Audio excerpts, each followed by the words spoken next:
కట్టేదెట్టో ఇట్టే చెప్పేయాలమ్మా. చెట్టు పుట్ట చూసే వేళ తప్పేదెట్టయ్యా. కుమారి చంపకెన్ని కెంపులో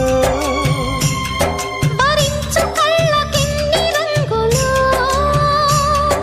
అహో ఇదెంత వింత మోహము, సొగసు చూడ హాయి హాయిరే, తెలిసి నేడు ఇంత హాయి హాయి హాయి.